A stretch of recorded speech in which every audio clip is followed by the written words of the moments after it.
자, 조국 전 법무부 장관을 8월 27일이죠. 검찰이 한 30군데 안팎 정도를 압수수색하면서 수사에 착수했습니다. 그 당시에는 후보자 시절이었죠. 그렇게 수사에 처음에 착수하니까 이해찬 민주당 대표가 나라를 어지럽히는 일이다, 이런 식으로 얘기를 했습니다.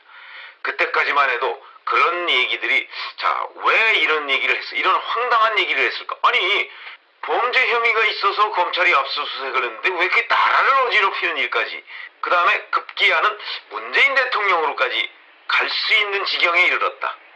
그러니까 무슨 얘기냐면, 자, 조국 전 법무부 장관을 수사하니까 개인 비리가 드러났습니다. 이제 그 부분은 우선 정경심 교수가 구속했죠, 부인. 그리고 이제 현재 조국 전 법무부 장관의 거기에 얼마나 개입돼 있느냐, 뭐 뇌물을 받았느냐, 그러니까 뭐 WFM 주식 12만 주를 시가보다 뭐 2억 4천만 원 싸게 샀는데 그게 과연 뇌물이냐 아니냐, 뭐 이건 아직도 규명할 부분이 남아있지만, 그 개인 비리 의혹 부분은 별개고, 그게 아니고 조국이라는 사람이 민정수석으로 있어가면서 했던 일, 이게 더 문제가 됐던 것이죠. 그 중에 하나가 바로 김기현 전 울산시장 하명수사 의혹, 그 다음에 유재수 전 부산시 경제부시장 감찰 무마 의혹. 그 중에서도 저는 유재수 감찰 무마 의혹이 더 컸다고 봅니다. 그러니까 이걸 막기 위해서, 여기까지 번지는 사태를 막기 위해서 조국 수호를 그렇게 외쳤고 검찰개혁을 외쳤던 것 아닌가. 작년 말까지만 해도 청와대 특명감찰반원으로 있었습니다. 어떤 얘기를 했냐, 작년 말에 기억나시죠? 조국 민정수석이 국회에 안 나간다 해가면서 궁극적으로 이제 결국 타협이 돼서 국회에 출석을 한번 했습니다. 근데 그때와 관련해서 김태우 전 수사관이 뭐라고 했냐면, 유재수 건과 관련해서 리허설까지 했다, 이런 얘기를 했습니다. 리허설. 연습을 했다는 얘기죠. 국회 답변 연습을. 그게 훨씬 큰 액수가 될 가능성이 있습니다. 왜냐하면 자녀 유학 비용 뭐 이런 거고, 그 다음에 청와대 특감반이 유재수 씨 휴대전화 포렌식 했을 때 그 휴대전화 안에서 뭐 미국의 벤츠 2대가 있고 뭐 이런 것이 나왔다고 지금 보도가 되고 있습니다. 그런 것들이 만약 다 사실이라면 4,950만 원이라는 뇌물은 코끼리 비스킷이 될 가능성이 매우 높죠. 그러나 이건 아직 드러나지 않은 거니까. 근데 그건 개인 비리고, 그거보다 더 중요한 게 바로 감찰 무마를 누가 했느냐는 부분입니다. 거기에 이제 숨은 그림이 있는 겁니다. 이게 드러나지 말아야 되기 때문에, 드러나지 않아야 되기 때문에 조국 민정수석은, 자, 국회에 가서 답변해야 할 일이 그렇게 많음에도 불구하고 다른 거는 리허설을 안 했는데 유재수 감찰 무마건 가지고서는 리허설을 했다는 김태우 전 수사관 얘기가 나와 있지 않습니까? 저는 거기에 키포인트가 있다. 그러면 왜 그렇게 유재수 건을 감추려고 했느냐? 윤건영 국정상황실장, 김경수 경남지사, 천경득 선임행정관, 이 세 사람이 유재수 씨와 함께 단체 카톡방, 뭐 텔레그램 대화방 뭐 이런 것들을 만들어서 거기에서 금융위원회 인사 이런 걸 좌지우지했다, 뭐 이런 얘기들이 나오고 있는 거 아닙니까? 그 중에서 특히 뭐 서울대 경제학과 나온 그 모 씨 같은 경우는 금융위원회 위원이 됐다는 거 아닙니까, 실제? 그래서 이런 얘기들이 나오고 있는데, 자, 이런 것들이 만약 드러나고, 이런 것들이 100일 안에 다 드러나고, 그 다음에 또 하나는 과연 누가 조국 민정수석한테 감찰 무마를 부탁했느냐 하는 부분은 이 세 사람 중에서 천경득 행정관 같은 경우는 이인걸 특감반장한테 얘기를 해서 피하가 구분이 안 된다, 도대체 이 특감반원들은. 그러면 윤건영, 김경수 이 사람은 백원호 당시 민정비서관한테 얘기를 해서 백원호 민정비서관이 조국 민정수석한테 얘기를 했을 가능성이 가장 큰 것으로 보이고, 그러면 이제 박형철 반부패 비서관은 3인 회의에서, 그러니까 조국, 박형철, 백원호 이 세 사람 회의에서 조국 민정수석이 자꾸 참 전화가 많이 온다 라고 얘기해가면서 유재수 당시 금융위원회 금융정책국장의 감찰을 중단하라 이렇게 지시를 했다고.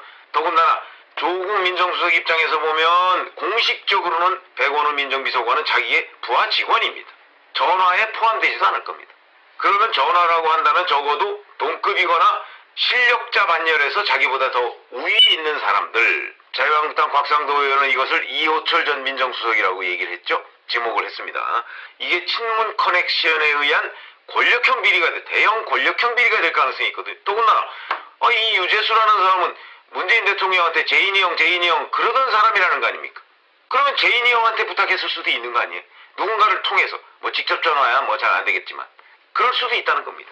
그렇게 된다면 이게 얼마나 큰 사건이 되겠습니까? 이걸 막아야 된다. 그러니까 박영철 반부패 비서관, 백원호 민정비서관, 그 다음에 본인 이런 사람들이 이 부분에 관해서 확실하게 말을 맞춰서 국회에 나갔어야 되기 때문에 그러면 약점을 잡혔으니까 원대복귀 하고 나서도 다른 얘기 못하죠. 그러지 않았을까. 그만큼 유재수 감찰 중단건이 큰 것이다. 근데 지금 드러난 거는 이제 이른바 피라미 친문 실세 중에 피라미라고 하는 사람들만 드러났던 거 아닌가. 윤건영, 김경수, 천경득이라면. 그런데 진짜 거물 실세가 있을 수 있다. 근데 이거는 여권 입장에서는 무조건 막아야 된다. 그걸 막으려면 조국 법무장관이 아니고 조국 민정수석 당시에 했던 일들을 검찰이 들여다보지 못하게 해야 되는데 그걸 어떻게 직접적으로 할 방법은 없지 않습니까? 그러니까 조국 수호라는 이름으로 이제 이걸 막아야 된다고 생각을 했고, 그런데 조국 수호로 얘기를 하자니 국민들 앞에 명분이 안 써졌습니다. 특정인을 수호하자고 하니까 일부 무너져서 이제 바로 윤건영, 김경수, 천경득까지 나왔는데 이제 2차 방어선을 전 쳤다고 봅니다. 그 2차 방어선은 바로 이보다 더 큰 친문 실세들, 이 사람들이 나오면 안 되기 때문에 그거는 뭐 바로 정권의 명운과 직결될 가능성이 있죠. 그렇기 때문에 2차 방어선을 지금 약간 후퇴해서 친 것으로 보입니다. 그거는 뭐냐면 조국을 사퇴시키고 그 다음에 이제 추미애 법무부 장관 후보자를 내정을 했죠. 그런데 벌써부터 김호수 장관 대행이라는 사람이 내년 2월 달에 그 원래 정기 인사가 있는데 그걸 앞당겨서 하는 방안을 지금 강구하고 있다는 거 아닙니까? 그래서 제가 말씀드리는 거는 검찰개혁 이퀄 조국 수호. 근데 그 숨은 그림은 결국 권력형 비리, 친문 실세들의 커넥션에 의한 권력형 비리가 드러나는 것을 지금 미연에 방지하기 위해서, 그러기 위해서 2차 방어선을 치고 이 2차 방어선에서 전력해서 지금 막고 있는 것이다. 그거는 이제 바로 조국 전 민정수석이 총대를 매느냐 매지 않느냐. 그런 점에서 또 하나 제가 이제 그럼 추정을 하자면 아마 여권에서는 조국 전 민정수석한테 전방위적인 압박을 할 가능성이 있다. 당신이 안고 가라.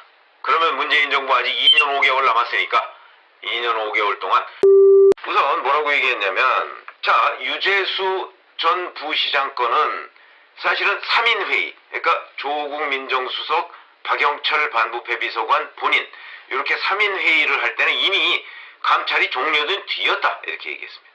그러니까 감찰 종료는 이미 결정이 되고 세 사람이 모여서 회의한 건 그 뒤였다 이렇게 주장을 했고, 그 다음에 감찰이 중단된 경위에 관해서는 본인의 동의가 없이, 왜 그러냐면 처음에는 사실은 휴대전화 포렌식도 했고 소환조사도 했고 다 했다. 이 말은 맞습니다. 청와대가 강제조사권이 없는 거 맞죠. 근데 이 사람이 그때 유재수 씨가 금융위원회 금융정책국장이었잖아요. 그러니까 청와대는 유재수 씨를 충분히 감찰할 수가 있습니다. 근데 만약에 본인이 동의를 안 한다? 그러면 그 즉각 어찌 해야 되느냐?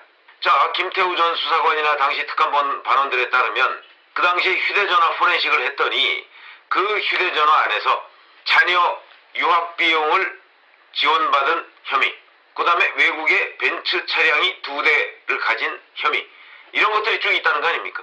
그러면 금융위원회 금융정책국장이 뭐 도대체 저 연봉이 얼마나 되는지 모르겠으나, 그러면 단순히 백원호 전 민정비서관이 금융위원회에다가 어쩌고 저쩌고 이 사람의 비위사실을 통보할 것이 아니고 수사 의뢰를 하거나 아니면 비위사실을 통보해서 금융위원회로 하여금 감찰을 추가로 진행해서 수사 의뢰를 하거나, 이게 맞는 절차죠. 맞는 절차. 근데 이렇게 안 했다는 겁니다. 이 안 한 부분에 대해서 설명을 안 했습니다. 왜 이것을 그냥 말았느냐? 무슨 얘기냐면 시점별로 보면, 그래서 금융위원회에다 통보하고 나니까 이 사람이 어느 날 갑자기 병가를 내버렸습니다. 그러니까 2017년이죠. 병가를 내버렸습니다. 11월에. 그러고서 2018년 3월 달에 아무 일도 없었다는 듯이 퇴직을 하고, 그로부터 한 보름 뒤에 민주당 몫으로 해서 민주당 정무위원회 수석전문위원으로 갑니다. 그것도 승진해서 갑니다. 1급으로 2급짜리가. 그럼 뭡니까? 그 이후의 상황 또는 그 감찰은 그렇게 중단돼서는 안 된다는 얘기, 이거를 하지 않았습니다. 어찌됐든 간에 백원호 전 민정비서관이 이렇게 얘기를 하니까 그동안에 조국 전 민정수석 측은 뭐라고 얘기했냐면 3인 회의의 결정사항이었다 이렇게 얘기하는데 그건 이제 완전히 다른 얘기가 돼버렸죠.